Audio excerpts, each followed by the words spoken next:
All right, welcome back. We are going to now continue working on our our mid-ground and into our foreground with this video. Now I'm going to be creating like some water in here and then making some hills and some small trees in the distance in this video.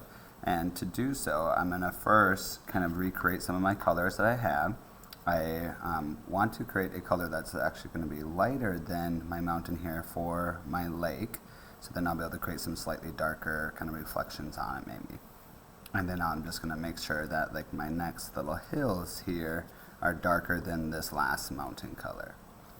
So right here I was actually kind of testing one little idea. So I found a color that's slightly darker than that mountain, so I'll be coming back to that one in a little bit to create some trees in the distance there. However, I want a brighter color down in here for my water. And I happen to have lots of whites and lighter colors from trying to create my original colors already. So I'm going to just kind of use a combination of these. And I think it's going to be okay if there's some white kind of streaks in it or some slightly lighter blue streaks in it. I just want to make sure that it's definitely lighter than my mountains here, which it looks like it is. And I'll just paint right up to those mountains. Okay, making sure not to leave any white spots in between. Remember, you can always get a little bit of water on your brush to help things spread further. And then in another video coming up, or possibly, we'll talk about reflections. Okay, so I'm just kind of remembering to overlap a little bit so that way when I do create these little hill colors, I don't have any little white spaces in between. So that looks like I now got that just fine. Okay, so then now I'm going to clean off my brush, and I'll be honest, to create these trees way far in the distance, we're going to basically just be creating like a spiky kind of irregular line that's just going to suggest like a forest way back there by our mountains. And you could use either this red brush and kind of bounce it up and down, but another brush that works really well for this is the fan brush. So again, I want to make a color that's slightly darker than my mountain. I'm going to go ahead and load a little bit of paint on my fan brush. So I'm just kind of brushing it across that circle part of my mixing tray. I don't want too much on here, but I want to make sure I get paint across the whole kind of thing. And then what I'm going to simply do is hold it with the brush going up like this, and I'm going to just try to use the tip and kind of bounce it up and down. And some of you might prefer to try to hold it at an upward angle to use the bottom tip, whereas some of us might want to hold it kind of forward like this to use like the front tip. Play around to see what makes you feel more comfortable, and as always, feel free to practice first on a small scratch piece of paper.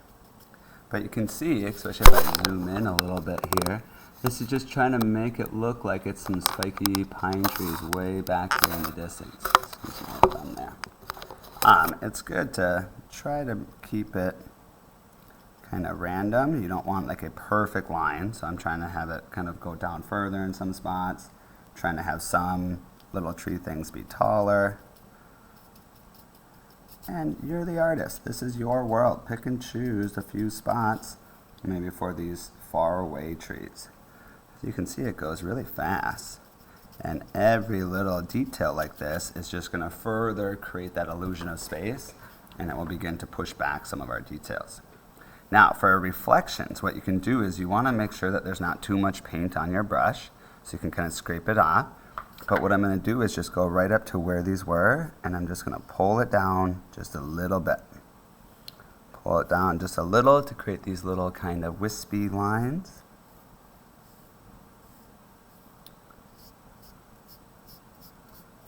And then what you can do is clean off your brush and then dry it really, really well. And then you're going to just kind of brush across it. And if I kind of zoom in a little bit now, once I brush across it with my clean, dry brush, it just makes those little wispy lines that I pulled down kind of get like blurry looking almost.